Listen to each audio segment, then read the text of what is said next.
ఈ అలజడి ఆందోళన రూపమై ఉద్యమం రూపంలోకి తీసుకుంటే తప్ప దీన్ని వెనక్కి నెట్టేటటువంటి పరిస్థితి లేదు అనేటువంటిది సిపిఎంఎల్ మాస్ లైన్ గా మేము ఈ సందర్భంగా భావిస్తా ఉన్నాం. ఈ డీలిమిటేషన్ కు వ్యతిరేకంగా మొదట్లో కాంగ్రెస్ పార్టీ మళ్ళీ భట్టి విక్రమార్క ఆధ్వర్యంలో అసెంబ్లీలో ఒక సమావేశం ఏర్పాటు చేశారు. అక్కడ కూడా మేము చాలా స్పష్టంగా అసెంబ్లీలో కూడా దీన్ని తీర్మానం చేసి పైకి పంపాల్సిన అవసరం ఉందనేటువంటిది కూడా మేము ఆ సందర్భంగా చెప్పాం, ఈ సందర్భంగా కూడా చెప్తా ఉన్నాం. అయితే మళ్ళీ కోదండరామ్ సార్ గారు దీన్ని ముందుకు తీసుకొని ఇది ఒక చర్చగా కాకుండా ఇప్పుడు చర్చ జరుగుతున్నది, ఈ చర్చని ఆందోళన చేసి అన్ని పార్టీల సమాహారంతో దీన్ని ముందుకు తీసుకెళ్లే ప్రయత్నం చేయాలనేటువంటిది కూడా మేము భావిస్తా ఉన్నాం. వాస్తవానికి డీలిమిటేషన్ అనేటువంటిది పెద్ద ప్రమాదకరమైనటువంటిది. ఈరోజు భారతదేశంలో ఒక విద్వేషాన్ని సృష్టించేటటువంటిది. ఇప్పుడు ఆల్రెడీగా మత విద్వేషంతో రగిలిస్తున్నటువంటి భారతీయ జనతా పార్టీ ఇప్పుడు ప్రాంతాలు మా ప్రాంతం తక్కువ మన ప్రాంతం తక్కువ అనేటువంటి పరిస్థితుల్లో రాష్ట్రాలకు ఉద్యమం వచ్చింది. కానీ ఇప్పుడు దేశానికే విద్వేషం వచ్చేటటువంటి పరిస్థితి. అంటే ఉత్తరాది ఒకవైపు, దక్షిణాది ఒకవైపు, మీ ఈశాన్య ఒకవైపు అనే స్థితి అనేటటువంటిది భారతదేశంలో ముందు రానుందనేటటువంటిది ఈ డీలిమిటేషన్ ద్వారా మనకు చాలా స్పష్టమవుతున్నటువంటి స్థితి మనకు కనపడుతుంది. అంటే ఇందులో మన ఎంపీ రవికుమార్ గారు కూడా చెప్పారు, దీన్ని అమలు చేస్తే యూపీ 80 సీట్లు 143 అవుతాయి, బీహార్ 40 ఉంటే 79 అవుతాయి, రాజస్థాన్ 25 ఉంటే 50 అవుతాయి, మధ్యప్రదేశ్ 29 ఉంటే 52 అవుతాయి. అంటే 179 స్థానాలకు గాను 324 స్థానాలు డీలిమిటేషన్ తర్వాత అయితే అంటే 150 స్థానాలు పెరుగుతాయి అన్నమాట. ఇంతకుముందు తను చెప్పినట్టుగానే భారతదేశాన్ని నిర్దేశించడానికి లేదా నడపడానికి ఈ సీట్లు సరిపోతాయనేటువంటి కోణంలో ఈరోజు భారతీయ జనతా పార్టీ భావిస్తుందనేటువంటిది కూడా మనం చాలా స్పష్టంగా అర్థం చేసుకోవాల్సిన అవసరం ఉన్నది. ఇక దక్షిణాది లెక్కేస్తే తమిళనాడు 39 ఉంటే 49 అవుతుంది, కేరళ 20 ఉంటే 20 ఉంటుంది, కర్ణాటక 28 ఉంటే 40 ఉంటుంది, మనది 1-2 అటు ఇటు.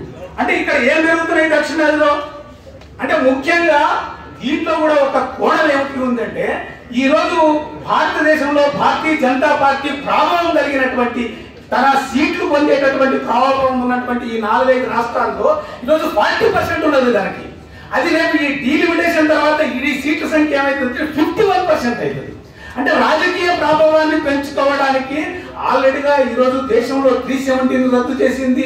ఆల్రెడీగా ఈరోజు ఎన్నికల విధానంలో ఎన్నికల సిస్టానికి సంబంధించి అక్కడ సుప్రీంకోర్టు జడ్జి ఉండేటటువంటి స్థానంలో పార్లమెంట్ లో ప్రధానమంత్రి అనుకూలమైనటువంటి మనిషిని పెట్టుకునే ఒక అవకాశం ఇచ్చింది. అంటే ప్రతిపక్ష నేత ప్రధానమంత్రితో పాటు తన మనిషి. అంటే అక్కడ ఎన్నికల వ్యవస్థ ఎవరి ఆధ్వర్యంలో జరుగుతుంది మనం అర్థం చేసుకోవాలి. అంటే ఎన్నికల విషయం కావచ్చు, కొలీజియం విషయంలో కావచ్చు, ఇక్కడ నిన్న జరిగిన వక్ఫ్ బోర్డు విషయంలో కావచ్చు, అంటే ప్రతి చోట కూడా మతంతో ఈరోజు తన ఆధిపత్యాన్ని అంటే హిందూ స్టేట్ నెలకొల్పడానికి చాలా మంది ఏమనుకుంటున్నారంటే అన్ని దేశాలు మత ప్రాతిపదికన ఉన్నాయి, ఇక్కడెక్కడ చిన్న దేశాలని మనది కూడా మత ప్రాతిపదికన అయితే మంచిదే కదా, మనం హిందువులం బంధువులం అని మాట్లాడుతూ ఉన్నారు. కానీ మత ప్రాతిపదికన నడిచే రాజ్యాలు ఏవి కూడా ప్రజాస్వామికంగా లేవు, అన్ని రాజరికంగా చక్రవర్తి స్థానంలో ఉన్నాయి. ప్రతిరోజు నిత్యం అక్కడ మారణ హోమాలు జరుగుతున్నటువంటి పరిస్థితి ఉన్నది. మీరు ఇరాన్ తీసుకోండి, పాకిస్తాన్ తీసుకోండి, ఆఫ్ఘనిస్తాన్ తీసుకోండి, చాలా మంది ఏం రెచ్చగొడుతున్నారంటే ఆ దేశంలో మనకేమో తక్కువైంది, అది చిన్నగా అంటుంటే పెద్దగా మనం ఎట్లుండాలి అని మాట్లాడుతున్నటువంటి స్థితి ఈరోజు దేశంలో చాలా పెరుగుతూ ఉన్నది.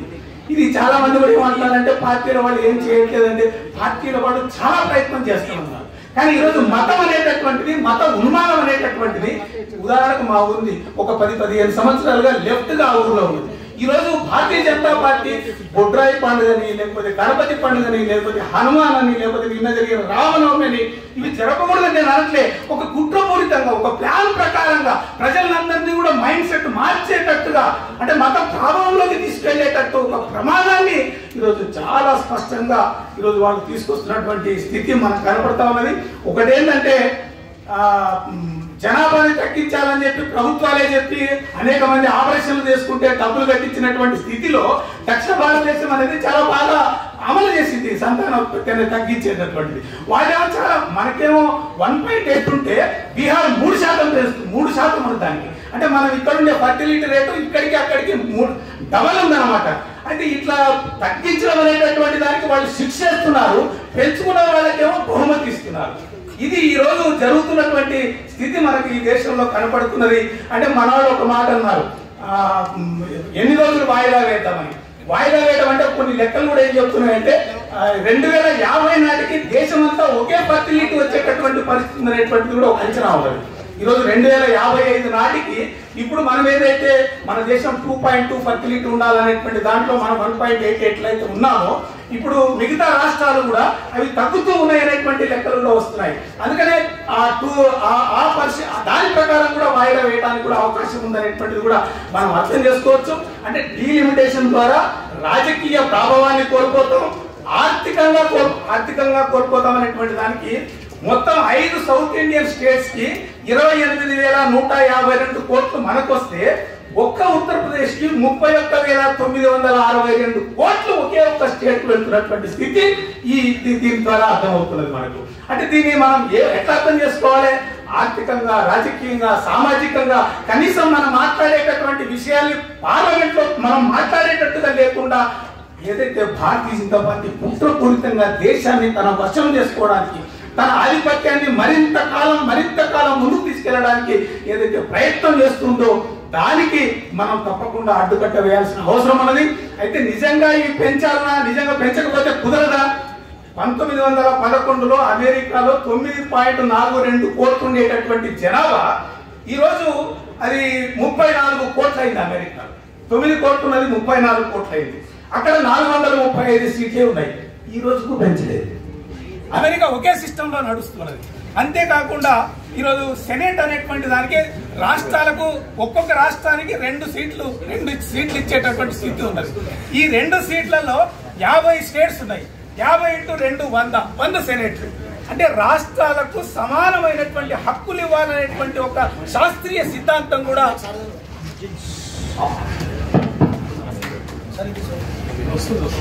రాష్ట్రాలకు సమానమైనటువంటి ప్రాతినిధ్యం ఇవ్వాలనేటువంటి శాస్త్రీయ పద్ధతి కూడా ఒకటి ఉన్నది.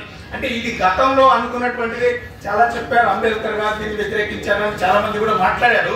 అంటే దానికి నేను అనేది ఏంటంటే వాయిదా వేసే దానికంటే ముందు కూడా వేయొచ్చు, లేదంటే ఒక శాస్త్రీయ పద్ధతిని కూడా ఈరోజు మనం అనుకోవడానికి కూడా మన ముందు ఉన్నాయి అనేటువంటిది అమెరికా ఉదాహరణ ఉన్నది. లేదా ఇది ఫెడరల్ స్టేట్, ఇది జాతి అంటే మొత్తం భారతదేశం అంతా ఒకటి కాదు, ఇది ఫెడరల్. అమెరికాలో ఎట్లయితే ఫెడరల్ సిస్టమ్ ఉందో ఇండియాలో అట్లే ఫెడరల్ సిస్టమ్ ఉంది. అమెరికాలో ఎట్లయితే డెమోక్రసీగా భావిస్తున్నారో ఇండియాలో కూడా అట్లాగే డెమోక్రసీగా భావిస్తున్నాం. ఈ స్థితిలో ఇట్లాంటి శాస్త్రీయమైనటువంటి పద్ధతుల్ని పెంచుకోవడం ద్వారా, పెంచాలంటే స్కూళ్లు పెంచు, కాలేజీలు పెంచు, లేదా ఇంకా చాలా రకాలైనటువంటి ప్రజలకు అనుకూలమైన సంక్షేమ పథకాలు పెంచు, కాకుండా సీట్లు పెంచడమే ప్రధానమైనటువంటి ఈ నరేంద్ర మోడీ కుట్రలకు వ్యతిరేకంగా, ఈ లిమిటేషన్ వ్యతిరేకంగా సార్ పెట్టినటువంటి ఏదైతే ప్రోగ్రామ్ ఉందో ఇది మరింత ముందుకు తీసుకువెళ్ళేటట్టుగా ఆ ప్రయత్నం చేస్తే తప్ప దక్షిణాదికి మరొక ప్రయోజనం ఉండదు అనేటువంటిది ఈ సందర్భంగా సిపిఎం మాస్ లైన్ గా భావిస్తూ సార్కు మరోసారి ధన్యవాదాలు తెలియజేస్తూ సెలవు తీసుకుంటాం.